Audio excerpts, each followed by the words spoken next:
저는 오늘 본문의 말씀을 가지고 히브리 산파의 신앙 모습, 이런 제목으로 하나님 말씀을 증거하도록 하겠습니다. 오늘 본문은 히브리 아이들이 자라는 것을 보면서 애굽의 왕 바로가 두려움을 느낀다고 했습니다. 그래서 어떻게 하면 이 히브리 민족을 약하게 만들 수 있을까? 태어나는 남자아이가 없으면 힘이 약해지겠구나. 가장 좋은 방법은 아이를 죽여야 되겠다. 그런데 합법적으로 죽일 수 있는 방법을 찾았어요. 그래서 히브리 산파들을 부릅니다. 그리고 얘기하죠. 요즘 같으면 아기를 낳으면 어디 갑니까? 병원에 가서 아기를 낳겠죠. 근데 옛날에는 집에서 아기를 낳습니다. 낳을 때 혼자 힘으로 낳기가 힘드니까 산파를 부르죠. 그러면 히브리인들이 히브리 산파를 부릅니다. 그러면 그 히브리 산파가 아기를 받아줍니다. 그때 아이를 보았더니 사내 아기예요. 그러면 죽이라는 거예요. 그 딸이면 살리라. 그렇게 얘기를 하는 거예요. 근데 어떻게 하죠? 히브리 산파가 그 아기들을 살립니다. 그럼 봤더니 사내 아이가 줄어야 되는데 줄지가 않는 거예요. 그래서 이 히브리 산파를 불렀죠. 아니 왜 사내 아기가 태어나면 죽이라고 했는데 살렸느냐? 히브리 여인들은 건강해서 우리가 가서 아기를 받기 전에 아이를 순산합니다. 그러니 할 말이 없는 거예요. 이렇게 힘든 역사를 히브리인들이 경험하고 있더라는 거예요. 저는 오늘 이 본문에서 이 히브리 산파의 신앙의 모습을 좀 살펴보려고 합니다. 첫 번째, 하나님을 두려워했다 합니다.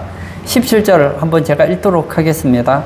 그러나 산파들이 하나님을 두려워하여 애굽 왕의 명령을 어기고 남자 아기들을 살린지라. 여기 보면 그러나로 얘기하고 있습니다. 그러나라는 것은 앞에 문장과 뒤에 문장이 바뀐다는 거예요. 애굽의 왕 바로가 무섭죠. 왕의 명령을 어기면 죽을지도 모릅니다. 그러나 산파들이 하나님을 두려워하여, 누구를 두려워했다고 얘기하고 있습니까? 하나님을 두려워했다. 이 히브리 산파들은 어떤 믿음을 가지고 있었습니까? 애굽의 왕 바로보다 하나님을 더 두려워하는 그런 믿음을 가지고 있었다는 거예요. 여기 두려워하여 이 단어를 보았더니 무서워하다, 경외하다, 존경하다, 이런 뜻을 가지고 있습니다. 이 히브리 산파들은 어떤 신앙을 가지고 있었습니까? 그들은 하나님을 무서워했습니다. 하나님을 경외했습니다. 하나님을 존경했습니다. 그러니까 여기서 하나님을 두려워했다는 것은 단지 하나님을 그냥 무서운 존재로만 생각한 것이 아니라 하나님을 경외하고 하나님을 존경했기에 함부로 아기들을 죽일 수 없었다는 것이죠. 그러므로 하나님을 두려워하는 이 신앙은 어떤 신앙을 보여줄까요? 하나님을 경외하는 신앙을 보여줍니다. 오늘 본문 21절에도 똑같은 내용이 나옵니다. 그 산파들은 하나님을 경외하였으므로 하나님이 그들의 집안을 흥왕하게 하신지라. 17절에서는 하나님을 두려워했다. 21절에서는 하나님을 경외하였다. 똑같은 단어입니다.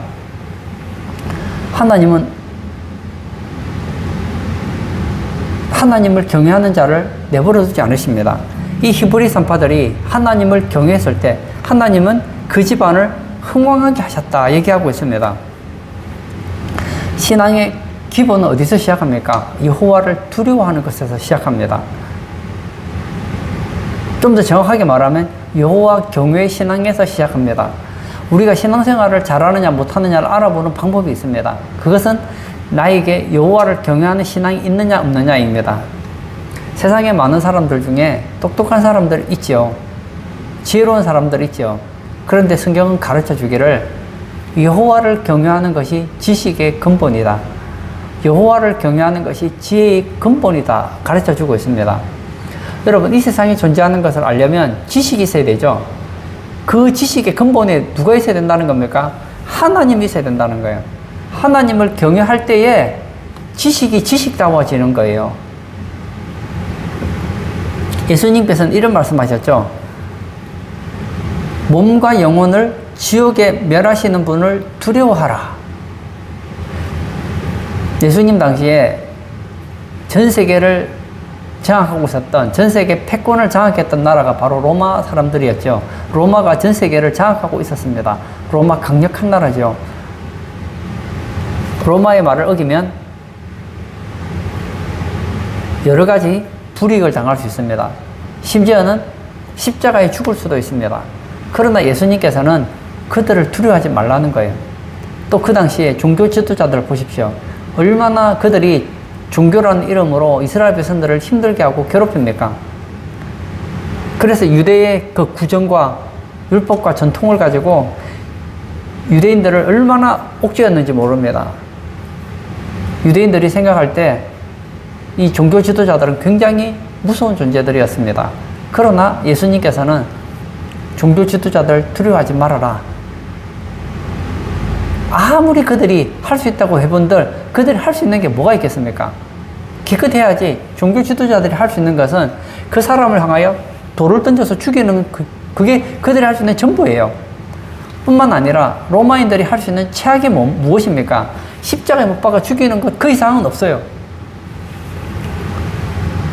그러나 하나님은 어떻습니까? 몸과 영혼을 지옥에 멸하시는 분이시다. 두렵지 않습니까? 여러분, 하나님이 누군지 알아야지 하나님을 경외할 수 있습니다. 세상 사람들 중에 무서운 사람들 있죠. 지나가다 깡패를 만났다, 마피아를 만났다. 무섭죠. 왜냐? 그들은 우리 육체에 해를 가할 수 있기 때문에 두렵습니다. 그러나 그것보다 더 두려운 분이 계십니다. 그들이 할 수 있는 것은 육체 죽이는 것 이상도 이하도 아니에요. 거기에 반하여서 우리 하나님은 우리의 육신을 지옥에 보낼 수 있고 우리의 영혼을 지옥에 보낼 수 있는 분이기 때문에 무섭다는 거예요. 그러므로 그 하나님을 경외해야 된다는 거예요. 바울은 복음에는 심판이 포함되어 있다고 얘기를 하고 있습니다. 우리는 복음 하면 기쁜 소식, 하나님이 그의 백성을 선택하여 주시고 구원하여 주시는 것, 이것만 복음이라고 생각해요. 근데 여러분, 바꿔 생각해 보세요. 하나님께 선택받지 못한 사람, 구원받지 못한 사람은 다 심판받는 거 아닙니까? 그러므로 우리의 신앙의 기본은 여호와 경외 신앙에서 시작된다는 겁니다. 이 히브리 선파라고 해서 애굽의 왕 바로가 무섭지 않은 건 아니었어요. 두렵지 않은 건 아니었습니다. 그러나 그들은 애굽의 왕 바로보다는 하나님을 더 두려워했기에 바른 신앙의 결단을 내릴 수 있었다는 거예요. 저는 우리 성도님들에게 여호와 경외 신앙이 있기를 바랍니다. 여호와 경외 신앙은 범사에 유익합니다. 저는 최근에 전도서를 읽고 참 많은 은혜를 받았습니다. 솔로몬이 누굽니까? 지혜의 왕 아닙니까? 그는 그 지혜를 가지고 행복하고 싶었어요. 그리고 세상을 알고 싶었어요. 그래서 그의 지식을 가지고 열심히 공부를 했습니다. 그의 지혜를 가지고 많은 것을 얻었습니다. 뿐만 아니에요. 그는 한 나라의 왕이었고 그가 하고 싶은 것은 무엇이든지 할 수 있었습니다. 어떻게 합니까? 그 능력을 가지고 나무를 심기도 하고 연못을 만들기도 하고 좋은 집을 짓기도 하고 그리고 예쁜 여자들을 데리고 살기도 하고 집을 짓기도 하고 사기도 하고 집에는 막 검은 보화가 막 많아요. 그리고 솔로몬을 만나기 위해서 전 세계 나라에서 솔로몬을 찾아옵니다. 우리가 볼 때 솔로몬보다 행복한 사람 있을까요? 근데 솔로몬이 어떻게 고백하죠? 헛되고 헛되다. 왜 헛됩니까? 하나님 없는 행복을 추구했기 때문이에요. 세상 사람들은 다 행복하고 싶어 합니다. 근데 여러분, 그 사람들이 모르는 게 하나 있어요. 지혜의 근본, 지식의 근본은 여호와를 경외하는 것입니다. 하나님 없는 행복, 그것은요, 결국 솔로몬과 같은 고백이 나오는 거예요. 헛되고 헛되다는 것을 경험하게 될 것입니다. 솔로몬이 나중에 결론에서 어떻게 얘기하고 있습니까? 여호와를 경외하는 것, 이것이 사람의 본분이다. 많은 분들은 그런 생각을 가져요. 아니, 내 인생은 나의 것인데 내가 나를 기쁘게 해야지. 하나님을 경외하면 내 인생은 뭐가 되냐? 반대입니다. 하나님을 경외하면 내 인생이 풍성해져요. 하나님을 사랑하는 자를 하나님은 높이십니다. 하나님을 경외하는 자를 하나님은 흥왕케 하신다는 거예요. 어거스틴이 이런 얘기를 했습니다. 우리가 하나님을 경외한다고 그분이 더 위대해지지는 않는다. 하지만 그분을 경외하는 사람은 더 위대해진다. 여러분, 우리가 하나님을 경외한다고 해서 하나님이 더 뭐 위대해지고 이런 건 아니에요. 그런데 반대로 우리가 하나님을 경외하면 하나님을 경외하는 그 사람은 하나님께서 더 위대하게 만들어 주신다는 거예요. 내가 하나님을 경외한다고 해서 하나님이 더 행복해지고 하나님이 더 위대해지지 않습니다. 그러나 반대로 우리가 하나님을 경외하면 하나님은 우리를 더 행복하게 해주시고 우리의 삶이 더 풍성하게 해주시고 우리를 높여주신다는 거예요. 오늘 예배 참석하신 사랑하는 성도님, 우리의 삶에 여호와 경외 신앙이 회복되기를 축복합니다. 히브리 3파의 신앙 모습 첫 번째, 하나님을 두려워했습니다. 이것은 하나님을 경외함을 가르쳐주고 있습니다. 두 번째, 애굽 왕의 명령을 어겼다 했습니다. 제가 17절을 또 읽도록 하겠습니다. 그러나 산파들이 하나님을 두려워하여 애굽 왕의 명령을 어기고 남자 아기들을 살린지라. 여기 보면 히브리 산파들이 하나님을 두려워했습니다. 그래서 어떻게 했습니까? 애굽 왕의 명령을 어겼다, 이렇게 얘기를 하고 있습니다. 여기서 어기다는 단어를 보았더니 절대 하지 않는다 이거예요. 애굽 왕의 명령을 어길 때 어길 수도 있고 어기지 않을 수도 있는데 절대 하지 않겠다, 결단 내리고 안 했다는 거예요. 왕이 어떤 얘기를 하더라도 나는 듣지 않겠다. 왜 그러죠?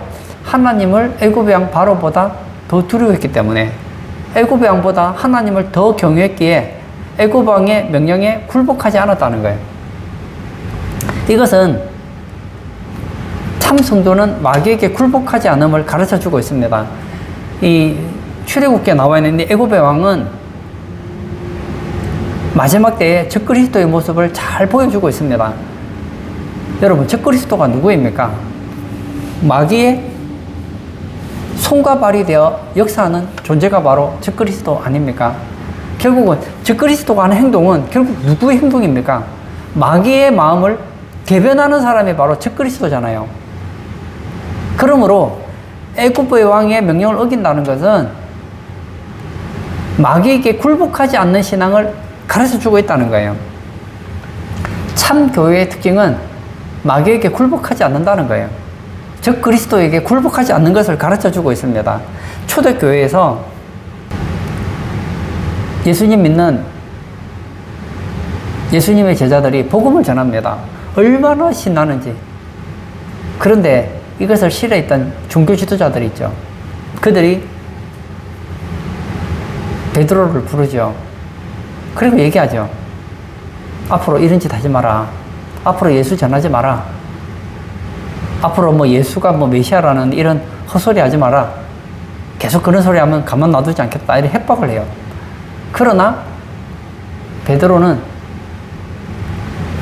종교 지도자들보다 하나님을 더 두려워했기에 듣지를 않아요. 너희 말 듣는 것이 하나님 말씀 듣는 것보다 옳은가 보라는 거예요. 그리고는 채찍질 당했음에도 불구하고 계속 복음을 전했던 것을 보게 됩니다. 뭐죠? 하나님을 경외하는 신앙은 악과 타협하지 않는다는 거예요. 저는 열왕기 상을 보면서 미가야라는 선지자가 생각이 났습니다. 이 미가야라는 이 선지자 같은 경우에는 하나님의 참 종이었어요. 하루는 이 북이스라엘의 아합 왕이 아람의 나라와 전쟁을 하게 되었습니다. 그 전쟁을 하기 전에 약간 걱정이 되는 거예요. 아람은 강한 나라니까 과연 내가 이길 수 있을까? 전에 한번 이긴 적은 있었지만 과연 이번에도 이길 수 있을까? 그래서 그 당시에 북이스라엘에 선지자 400명에게 물어봅니다. 물었더니 하나같이 하는 얘기가 가서 싸우십시오. 이길 것입니다. 이길 것입니다. 이길 것입니다. 하나님이 도와주실 것입니다. 걱정하지 말고 가라는 거예요. 얼마나 기분이 좋은지. 그런데 같이 전쟁에 참석하기로 했던 이 여호사밧 왕이 보니까 뭔가 좀 이상한 것 같아요. 꼭 아부하는 것 같기도 하고. 그래서 또 묻지요. 혹시 이 사람들 말고 또 다른 선지자는 없습니까? 그때 이 아합이 그러죠. 미가야라고 선지자가 한 명 더 있기는 한데 이 사람은 내게 대해서 늘 불길한 얘기만 하니 싫습니다. 그러는 거예요. 그러지 말고 그도 한번 불러보십시오. 이렇게 부를 때 옆에 있는 신하들이 미가야에게 얘기하죠. 괜히 쓸데없는 소리해서 아합 왕에게 미움받지 말고 왕이 좋아하는 얘기를 하라니까. 그때 뭐라고 얘기합니까? 여호와께서 내게 말씀을 주시는 것만 얘기하겠다는 거예요. 그리고 결국은 미가야 선지자가 정답을 얘기하잖아요. 어떻게 얘기합니까? 가면 결론적으로 아합 왕은 죽는다는 거예요. 그래서 감옥에 들어가잖아요. 그럼에도 불구하고 포기하지 않습니다. 구약의 선지자들 보십시오. 이사야라든지 예레미야라든지 에스겔이라든지 이런 선지자들 보세요. 하나님께서 그들에게 말씀을 주십니다. 근데 그 얘기가 백성들이 듣기에 달콤한 말이면 얼마나 좋겠어요. 제가 요즘에 예레미야서를 읽고 있는데 이 예레미야를 읽어보면 제가 느끼는 게 예레미야가 사역하기 진짜 힘들었겠다 이 생각을 많이 가져요. 그 당시에 예레미야 시대 때 선지자가 없는 거 아니거든요. 굉장히 선지자가 많았어요. 가짜 선지자, 거짓 선지자가 많았어요. 그들은 백성들에게 평안을 외쳤어요. 기쁨을 외쳤어요. 앞으로 여러분은 잘 될 겁니다. 여러분 행복할 겁니다. 하나님이 도와주실 것입니다. 여러분의 인생은 만사형통입니다. 그런 얘기만 계속 해주는 거예요. 거기에 반하여서 하나님께서 예레미야에게 준 말씀은 달랐어요. 이 나라는 포로가 될 것이다. 그들은 고생의 떡을 먹을 것이다. 하나님은 그들을 돕지 않을 것이다. 그런 얘기를 하니 좋겠느냐고요. 그래서 사람들이 그러죠. 예레미야가 그런 얘기 하지 말라는 거예요.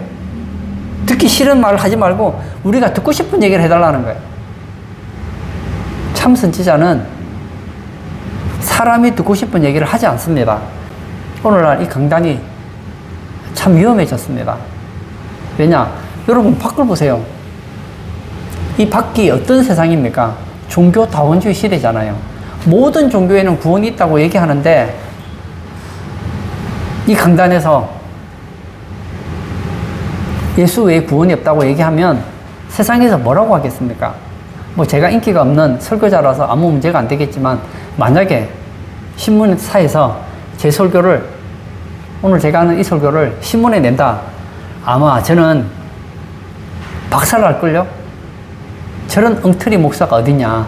지금 이 시대가 어떤 시대인데 남의 종교를 폄하하느냐? 그럴지 모르겠어요. 그게 아니라니까요.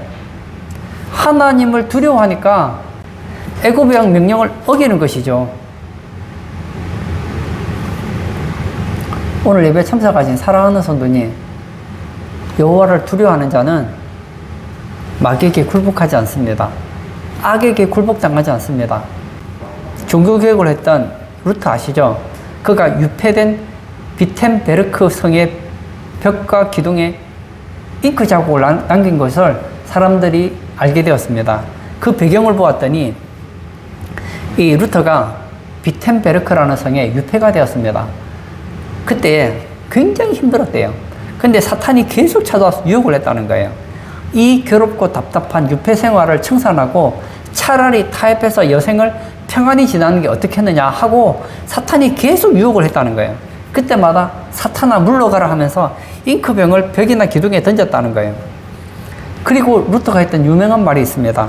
교황청 지붕의 모든 기와장이 마귀라 할지라도 두렵지 않다. 능력의 하나님께서 나와 함께 하시기 때문이다 라고 했다는 거예요. 참 멋있습니다. 히브리 산파와 루터는 정말 하나님이 기뻐하는 신앙인이었습니다. 루터는 여호와를 경외했기에 마귀의 말에 굴복할 수 없었던 거예요. 오늘 예배 참석하신 우리 사랑하는 성도님들도 히브리 산파처럼 정말 하나님께 인정받는 그런 신앙인 되시기를 축복합니다. 히브리 산파의 신앙 모습 첫 번째, 하나님을 두려워했다 했습니다. 이것은 여호와 경외 신앙을 보여주고 있습니다. 두 번째, 애굽의 왕의 명령을 어겼습니다. 이것은 마귀에게 굴복하지 않는 모습을 보여주는 것입니다. 세 번째, 남자 아기들을 살립니다. 제가 17절을 또 읽도록 하겠습니다. 그러나 산파들이 하나님을 두려워하여 애굽 왕의 명령을 어기고 남자 아기들을 살린지라. 애굽 왕 바로가 히브리 산파들에게 남자 아기가 태어나면 죽이라고 했습니다. 그러나 그들은 하나님을 경외했습니다. 하나님께서 말씀하신 것이 있죠. 살인하지 말라.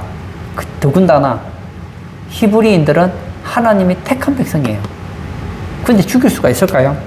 그래서 애굽의 왕의 명령을 어깁니다. 그리고는 남자 아기들을 살렸다는 거예요. 이것은 생명을 구원하는 것을 가르쳐주고 있습니다. 여기 살린지라는 단어를 보았더니 살아있다, 생명을 보존하다, 소생시키다 이런 뜻을 가지고 있습니다. 이 히브리 산파는 남자 아기들을 살아있게 했어요. 그의 생명을 보존시켰습니다.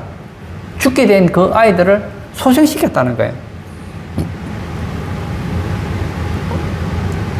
오늘 예배 참석하신 사랑하는 성도님, 참 신앙인은 그리고 참 교회는 생명에 관심이 많아요. 오늘날 이 시대를 보십시오. 생명, 천시, 사상이 얼마나 팽배해 있는지 모릅니다. 세상을 본받지 마십시오. 오늘날 낙태가 합법화 되잖아요. 낙태가 뭐죠? 뱃속에 있는 아기를 죽이는 게 낙태 아닙니까? 그런데 아무렇지도 않아요. 심지어는 자기 애기인데, 자기 아기인데 다른 사람이 낙태를 강요한 것도 아니에요. 본인 스스로가 자기 아기를 천시해요. 심지어는 어떤 젊은 여자는 아기를 낳아서 아기를 굶겨 죽입니다. 이런 생명 천시 사상이 얼마나 팽배해 있는지 모릅니다. 물론 아닌 분들도 많지요. 그뿐만이 아닙니다. 영적으로도 마찬가지예요. 지금 세상에 수많은 사람들이 있지만 영적으로 다 죽어가고 있습니다. 좀 더 정확하게 말하면 영적으로 다 죽어 있어요. 그들을 살릴 그 일을 누가 해야 되겠느냐고요. 우리가 해야죠. 요한계시록 12장에 보면 해를 입은 여인이 나옵니다. 이 해를 입은 여인은 참교회의 모습을 보여줍니다. 이 여인이 임신을 했어요. 해산을 하게 되었습니다. 그래서 막 고통 가운데서 아이를 출산하죠. 한 아기를 출생시키기 위해서, 한 아기를 생산하기 위해서 이 여인이 고통당하는 모습을 보여주거든요. 교회가 허물과 죄로 죽은 영혼을 한 사람을 살려낸다는 것은 이런 해산의 고통이 있다는 것입니다. 쉽지가 않아요. 더군다나 마지막 때가 되면 예수님이 말씀하신 것처럼 믿는 자를 보겠느냐. 이 사회학적으로 볼 때 어떤 종교가 들어가면 처음에는 그 종교가 신비해집니다. 대체 저게 어떤 종교인가 하고 관심을 가져요. 그 시간이 지나다 보면 그 종교에 대해서 알게 되죠. 그럼 그 종교의 장점도 알고 단점도 알고 여러 가지 것을 알게 되죠. 그러면 신비감이 사라져요. 처음에 우리나라에 교회가 들어왔을 때는 굉장히 신비했습니다. 아니, 우리나라는 유교 사회인데 하나님 있다네요? 그리고 하나님은 사람을 차별하지 않는다네요. 얼마나 좋은지 몰라요. 그래서 막 믿었습니다. 그리고 제가 어릴 때만 해도 어떤 사상이 있었느냐. 교회는 좋은 곳이야.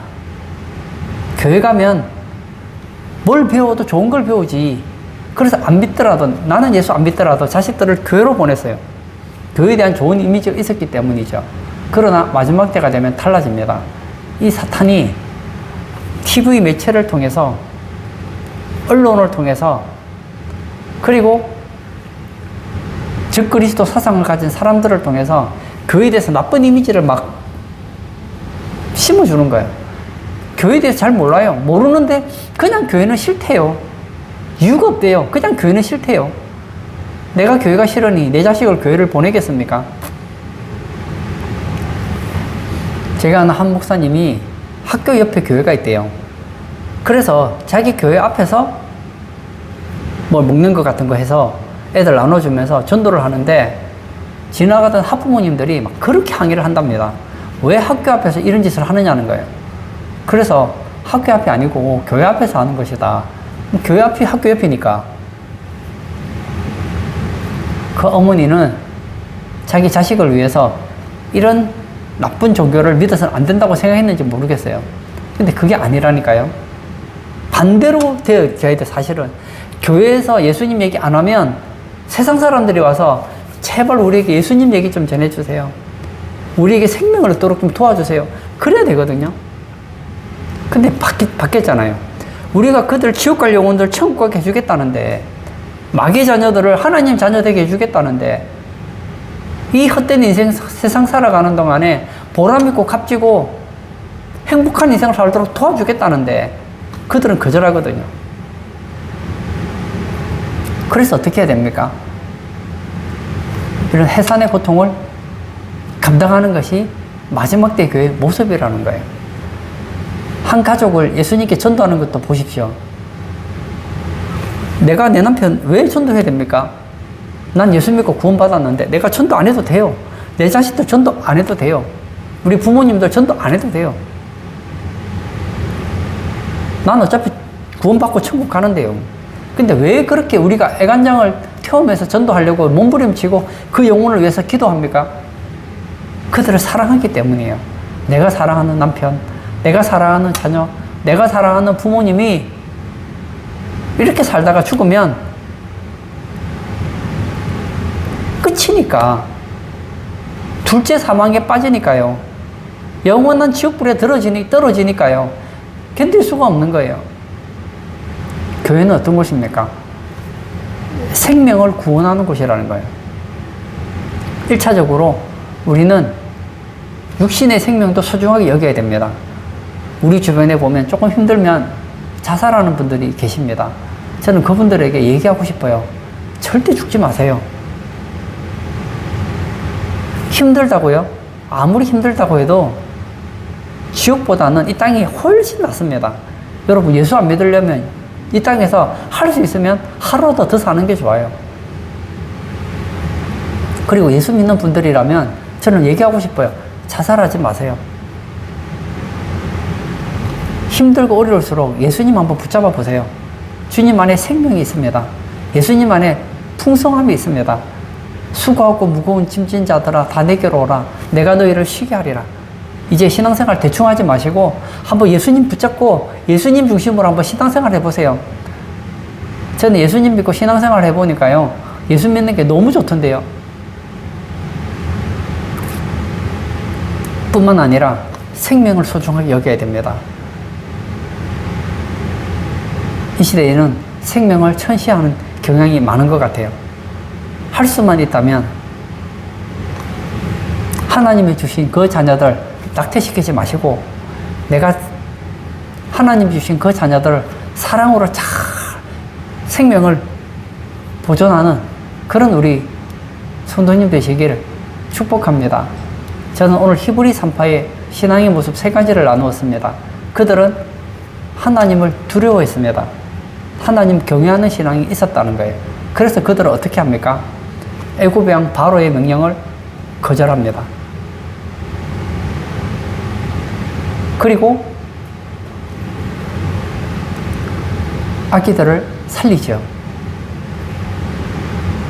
저는 이 히브리 산파의 신앙이 우리의 신앙의 모습이 되기를 원합니다. 하나님을 너무너무 사랑하기에, 하나님을 경외하기에, 하나님이 싫어하는 이 사탄의 유혹에 단호하게 거절하는 거예요. 그리고 생명 구원하는데 우리 인생을 바치자는 거예요. 아직도 우리 주변에 예수 믿지 않고 구원받지 못한 영혼들이 얼마나 많습니까? 이 히브리 산파 때문에 죽을 수밖에 없는 수많은 아기들이 살아났잖아요. 우리 때문에 지옥 가야 될 영혼들이 천국 가게 된다면 이거 얼마나 가치 있는 일입니까? 직접 전도하지 못한다면 우리 가족들, 우리 동료들, 우리 이웃들 예수님 믿고 주님 앞에 돌아오도록 기도했으면 좋겠어요. 하나님은 우리의 기도를 외면하지 않으실 거예요. 히브리 산파가 하나님을 경외했을 때 하나님은 그들을 흥왕하게 해주셨다고 했습니다. 우리 성도님들도 정말 히브리 산파처럼 하나님을 경외하고 마귀의 유혹을 거절하고 생명을 구원하는데 우리 인생을 바치시는 그런 복된 성도님 되시기를 축복합니다. 이 시간 한번 같이 기도하기를 원합니다. 우리가 신앙생활을 하면 마귀는 우리가 신앙생활을 제대로 하지 못하도록 우리를 급박합니다.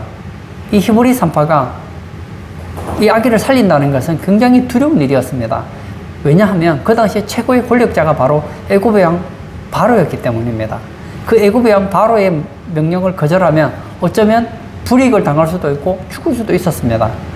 그럼에도 불구하고 히브리 산파들은 하나님을 두려워했기에 애굽의 왕의 명령을 거절을 합니다. 그리고 아기를 살렸어요. 우리들도 우리 주변에 보면 우리가 신앙생활하지 못하도록 방해하는 세력들이 있습니다. 그들을 두려워하지 마시고 하나님 두려워하시고 하나님을 경외하시고 하나님이 기뻐하는 그런 우리 신앙인 되게 해달라고 우리 다 같이 기도하도록 하겠습니다.